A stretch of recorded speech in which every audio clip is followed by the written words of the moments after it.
My cousin didn't just admire my late husband's wine cellar. He had it declared an uninsured liability by our buildings board and convinced them the only safe solution was to let his licensed appraisers remove it for proper storage. A great wine, my Arthur used to say, is not just a drink. It is a story in a bottle, a captured moment in time. I never imagined the most bitter story would be the one my own cousin would concoct to steal every last bottle from my cellar. The betrayal unfolded with the quiet, bureaucratic efficiency of a well-rehearsed play. Julian and Isabel, both on the co-op board, called an emergency meeting. "It's a matter of building safety," Eva, Julian said, his tone dripping with false concern as he addressed the other residents. "We can't have hundreds of bottles of flammable liquid in a residential basement. It's a tinderbox. Our insurance is at risk." Isabel nodded, placing a perfectly manicured hand on my arm. "We've found a wonderful, climate-controlled storage facility. It's really for the best, for the whole community. We're thinking of everyone." "My home," I whispered, the words sounding feeble even to me. That was Arthur's life's passion. "Passions change," Julian said smoothly, not meeting my eyes. "Liability is forever." A vote was called. It passed.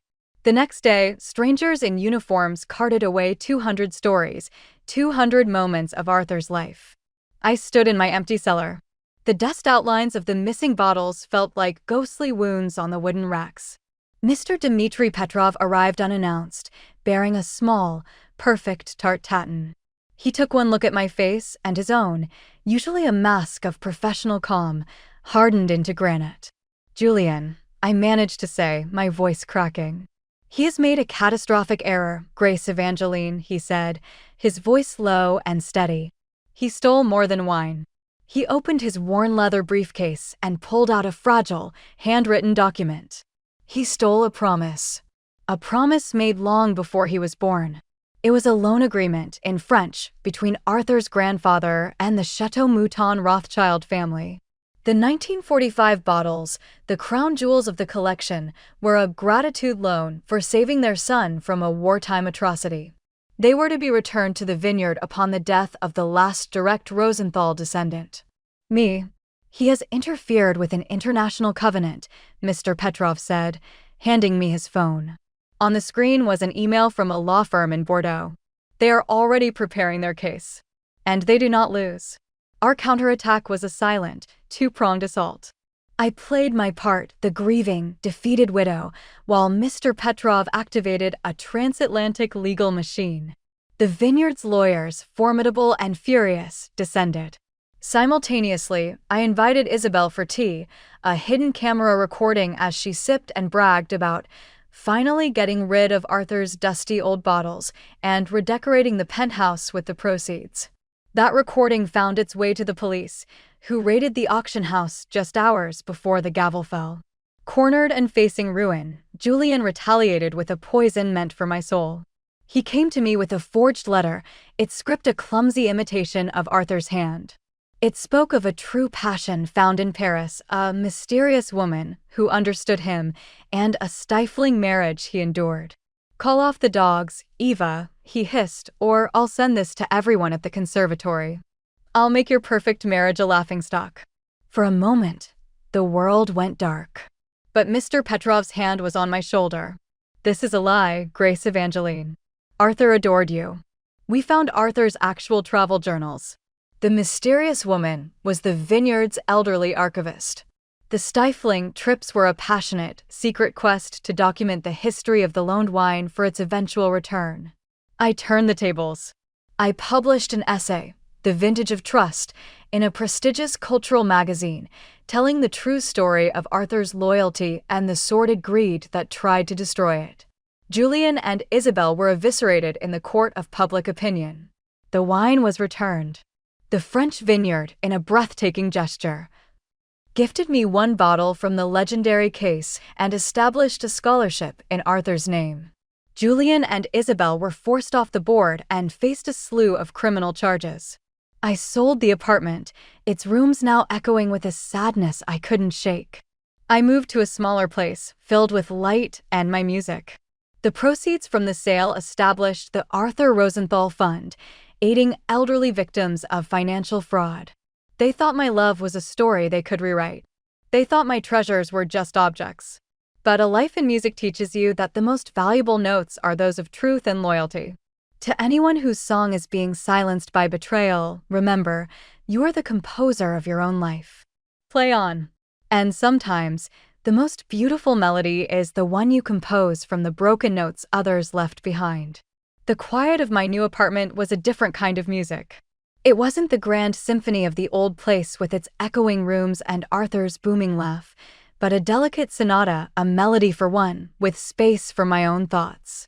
The Arthur Rosenthal Fund, administered by a sharp, compassionate lawyer Mr. Petrov recommended, became my new composition.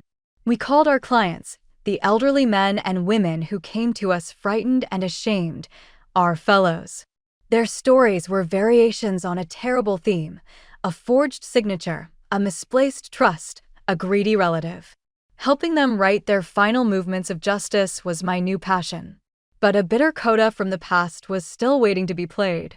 Julian and Isabel, though convicted, received a light sentence, a year of house arrest and restitution. Their punishment felt like a whisper against the symphony of their crime. They sold their penthouse and disappeared from our social orbit, but their malice, I would learn, had simply gone underground. It began with a series of anonymous letters, not to me, but to the institutions that had embraced me. A letter to the conservatory questioned my moral character in the wake of the scandalous allegations about my marriage. Another, to the editor of the magazine that published my essay, accused me of fabricating the entire story of the loaned wine for publicity. The letters were clever, just truthful enough to be plausible, and laced with insinuation. They were designed not to destroy me in one blow, but to slowly, methodically, unravel the new life I had built. Mr. Petrov was livid. They're termites, Grace Evangeline. They cannot bear to see your structure stand while theirs has crumbled. This time, my response was not fear, but a cold, focused fury. I would not be their victim again. We went on the offensive. We hired a private investigator, a quiet, efficient woman who specialized in digital forensics. It took her less than a week to trace the letters back to a private mailbox rented under a false name, paid for by a credit card linked to an offshore account that, after some legal maneuvering, was revealed to be Isabel's. This was the evidence we needed. We took it to the district attorney. Violating their probation and engaging in a campaign of harassment from their home confinement landed them back in court. This time, the judge was not lenient. The house arrest was revoked. Julian and Isabel were taken from their new, modest apartment in handcuffs, headed to a state prison for the remainder of their now significantly lengthened sentence. Watching the news report on their sentencing, I felt no joy, only a profound and weary sense of closure. The song was finally over. The last, dissonant chord had been resolved. A few months later, on a bright spring afternoon, I gathered a small group in my new living room, Mr. Petrov, a few of my most loyal fellows from the fund, and Sarah, the investigator. I had asked Mr. Petrov to bring one specific bottle from my now modest, carefully curated wine rack, the 1945 Chateau Mouton Rothschild. I have spent a year helping others protect their legacies, I said, my voice clear in the sunlit room. But a legacy trapped in a bottle is a story half told. Arthur's legacy was joy and friendship and the belief that some promises are sacred. This bottle represents the ultimate promise he kept.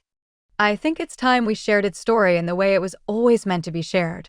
There was a collective gasp as Mr. Petrov, with the reverence of a high priest, carefully uncorked the bottle. The sound was a soft sigh, the release of 78 years of history. He decanted it, and we watched the deep, ruby liquid breathe. He poured a small amount for each of us. The aroma that rose from my glass was indescribable: forest floor, dark fruit, and something else, something that felt like time itself. We raised our glasses. To Arthur, Mr. Petrov said, his voice thick with emotion.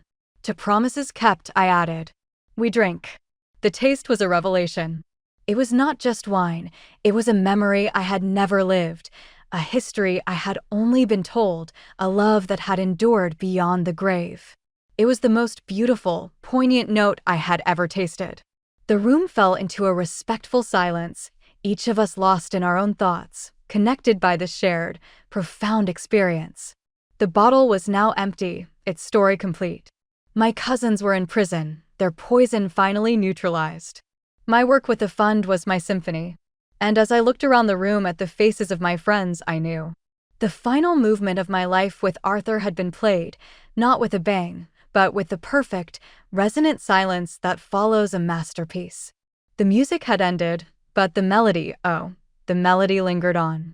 The final glass had been poured, the last notes of the 1945 Mouton Rothschild fading on our palates like a sublime musical cadence. In the respectful silence that followed, I knew a chapter had irrevocably closed. The wine, that physical vessel of Arthur's promise, was now a part of us, its story complete. My cousins were silenced, their fate a sealed judgment. The fund was thriving, a living testament that had taken on a life of its own. In the weeks that followed, a profound and quiet certainty settled within me. My work was not done, but its nature had changed.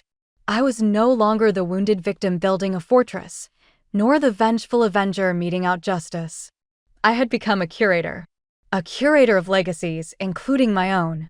I began to write, not a bitter memoir of betrayal, but a gentle, practical guide.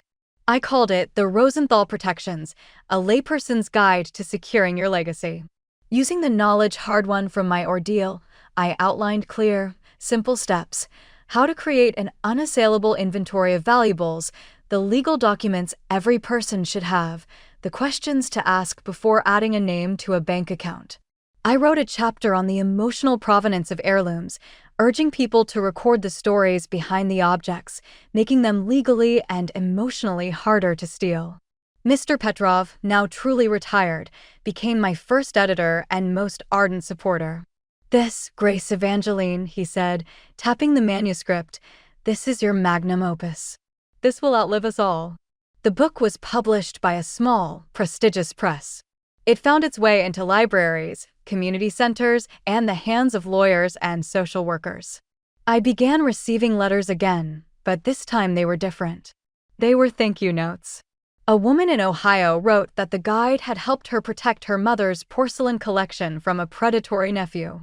A man in Florida said it gave him the courage to confront his son about mismanaged finances. The conservatory, where the blackmail letter had threatened to destroy my name, invited me to lead an annual seminar on the art and protection of a life in music. I stood at the podium, not as a disgraced teacher, but as an esteemed elder, my authority forged in fire. One autumn afternoon, I sat with Mr. Petrov in my sun-drenched apartment. The space was no longer defined by what had been taken, but by what I had chosen to keep.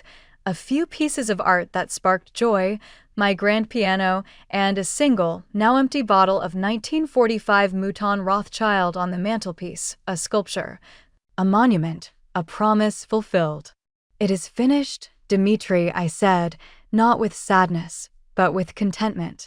He nodded, his wise eyes crinkling at the corners. "No," he corrected gently, raising his teacup in a salute. "It is complete." He was right. The symphony of my life with Arthur had reached its final resonant note. The messy, painful, beautiful composition was over. But the hall was not empty. The music I had made had touched others, and in the quiet that followed, I could hear their own melodies beginning to play. My legacy was no longer in a cellar or a bank account. It was in a book, in a fund, in the empowered lives of strangers. It was a legacy not of things, but of strength.